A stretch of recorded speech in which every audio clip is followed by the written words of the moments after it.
یہ ادائے بے نیازی کہ وہ میرے دل کو لے کر بڑی بے رخی سے بولے کسی کام کا نہیں۔ یہاں یہ سمجھانے کی کوشش کر رہے ہیں کہ بغیر مطالبے کے یا معقول شرائط کے کسی کو کوئی چیز نہیں عطا کرنی چاہیے، کیونکہ انسان اپنی عادت کے مطابق اس سے فیض یاب نہیں ہوتا بلکہ بے قدری کرتا ہے، اور اس پر وہی مثل صادق آتی ہے، نیکی برباد گناہ لازم۔ ڈرتا ہوں دیکھ کر دل بے آرزو کو میں، ڈرتا ہوں دیکھ کر دل بے آرزو کو میں، سنسان گھر یہ کیوں نہ ہو مہمان تو گیا۔ دل بے آرزو، ایسا دل جس میں کوئی خواہش کوئی تمنا باقی نہ رہے، جو نا امید ہو چکا ہو۔ انسانی حیات امید پر قائم ہے۔ انسان جب تک امید کا دامن تھامے رکھتا ہے وہ زندگی سے پیار کرتا ہے، اس کے لیے تگ و دو کرتا ہے۔ جس شخص کے پاس مقصد حیات نہ ہو اس کا دل مردہ ہو جاتا ہے۔ دل خواہشات کے دم قدم سے آباد رہتا ہے، جب تک اس میں آرزوئیں جنم لیتی رہتی ہیں وہ تر و تازہ رہتا ہے، اور زندگی کی مسرتیں اور خوشیاں اس کا مقدر بن جاتی ہیں۔ جیسے کسی حسین مہمان کے ہونے سے گھر کی رونق بڑھ جاتی ہے، ایسے ہی دل میں خواہشوں اور تمناؤں اور مقاصد کے ہونے سے زندگی کا حسن بھی بڑھ جاتا ہے۔ دل انسانی خواہشات کے بغیر ایک بنجر بیاباں صحرا کی مانند ہے، جس پہ خوشی کا کوئی پودا کوئی کنول نہیں کھلتا۔ مجھے یہ ڈر ہے دل زندہ تو نہ مر جائے، کہ زندگی عبارت ہے تیرے جینے سے۔ شاعر اس بات سے خوف زدہ ہے کہ زندگی میں پے در پے مایوسیوں نے امیدوں کی افزائش کو روک دیا ہے، اور اب جب کہ دل میں کوئی آرزو پیدا نہیں ہوتی، اسے ڈر ہے کہ جو دل مسرتوں اور شادمانیوں کی آماج گاہ تھا وہ دھیرے دھیرے سنسان ہو گیا ہے۔ چنانچہ انسانی حیات کا دار و مدار اس کے دل میں جنم لینے والی خواہشات پر منحصر ہے۔ دنیا کی محفلوں سے اکتا گیا ہوں یارب، کیا لطف انجمن کا جب دل ہی بجھ گیا ہو۔ خیال رہے کہ انسان کسی مقصد، تمنا یا آرزو کے بغیر زندہ نہیں رہ سکتا۔ آرزویں انسان کو تازگی اور حرارت کا احساس دلاتی اور آگے بڑھنے کا حوصلہ پیدا کرتی رہتی ہیں۔ افشائے راز عشق میں گو ذلتیں ہوئیں، لیکن اسے جتا تو دیا جان تو گیا۔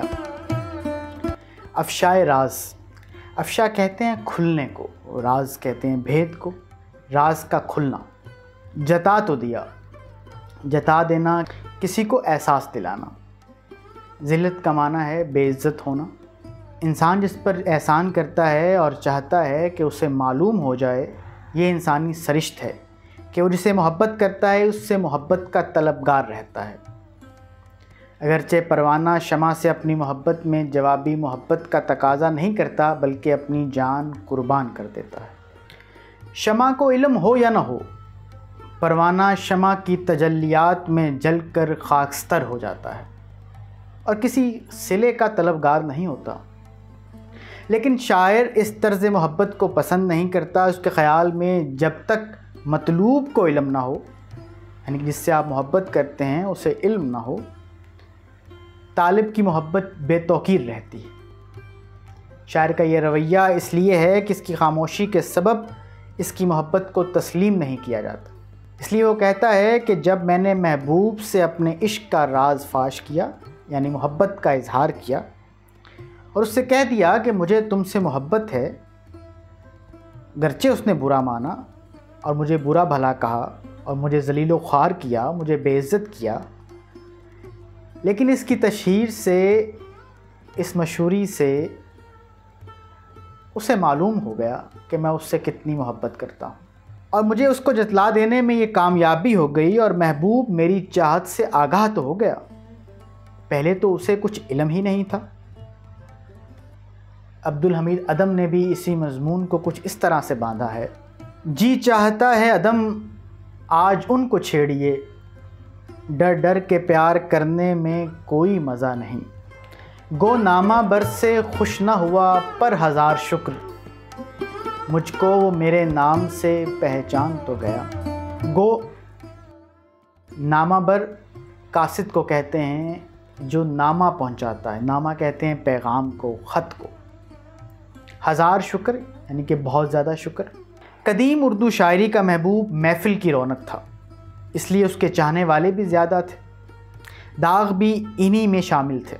وہ کہتے ہیں کہ ہم نے کوشش کی کہ وہ جانے محفل ہمیں بھی اپنے چاہنے والوں کی فہرست میں شامل کر لے، لیکن ہماری ساری کاوشیں ناکام ہو گئیں۔ اب ہم نے اس کا ایک نرالا اور الگ رستہ نکالا ہے۔ ہمیں یقین تھا کہ وہ ہمارے اس جسارت سے ناراض ہوگا، لیکن اس کے مثبت اثرات ہمارے ذہن میں تھے۔ چنانچہ ہم نے قاصد کی خدمات حاصل کیں اور اپنے دل کی بات لکھ کر کاغذ کے سپرد کر دی تاکہ وہ مناسب موقع پر محبوب کی خدمت میں پیش کر دے۔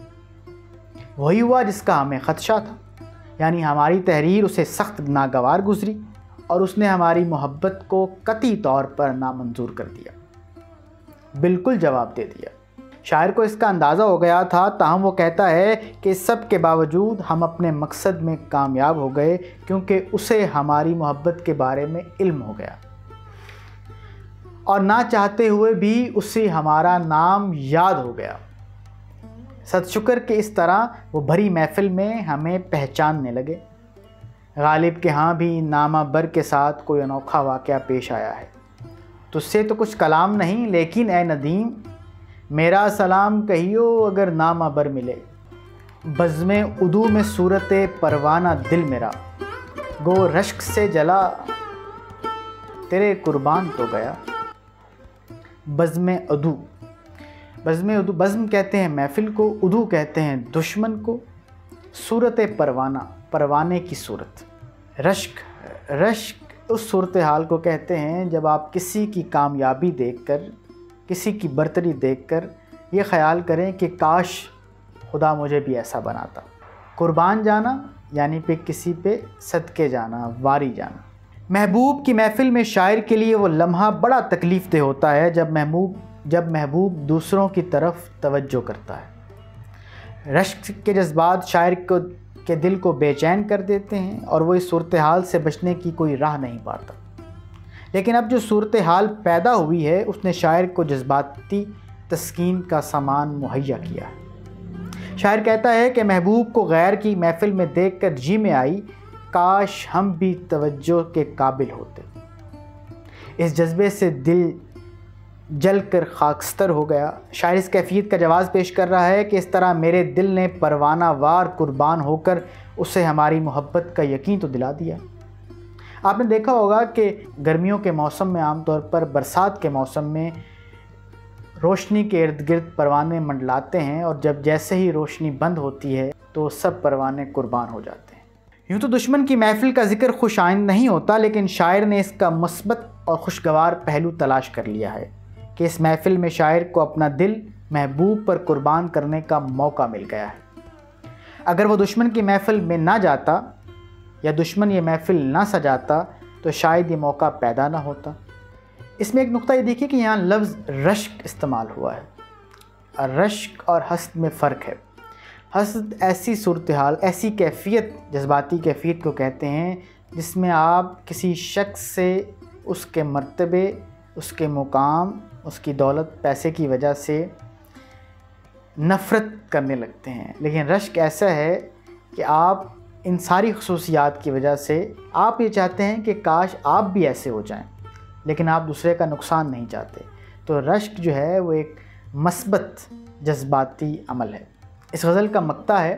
مقطع آپ کو معلوم ہے کہ ایسا شعر جو غزل کا آخری شعر ہو اور جس میں شاعر اپنا تخلص استعمال کرے، اور تخلص آپ کو معلوم ہے کہ وہ نام ہوتا ہے جو شاعر شاعری میں استعمال کرتا ہے۔ ہو سکتا ہے وہ اس کے اصل نام کا حصہ نہ ہو، لیکن اس نے اپنا کلمی نام رکھا ہو جسے تخلص کہتے ہیں۔ ہوش و حواس و تاب و تواں داغ جا چکے، اب ہم بھی جانے والے ہیں، سامان تو گیا۔ تاب و تواں، تاب و تواں برداشت کی قوت ہے، طاقت ہے، ہمت ہے۔ جا چکے یعنی کہ ختم ہو چکے، رخصت ہو گئے۔ ہوش و حواس، ہوش اور حواس جو ہمارے حواس ہیں، دیکھنے، سننے، سمجھنے کی جو طاقت ہے، اگر وہ چلی جائے، زندگی قوت اور طاقت کا نام ہے۔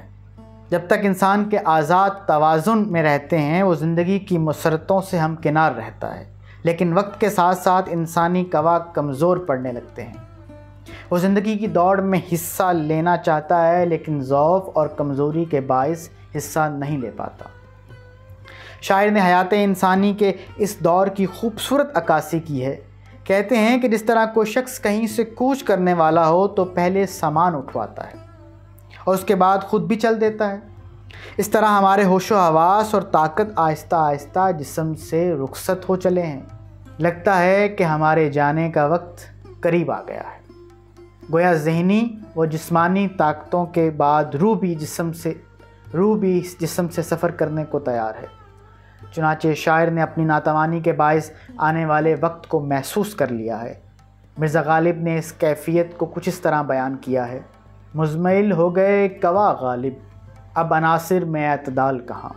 آپ کے سوال اور رائے کا منتظر رہوں گا۔ خدا حافظ۔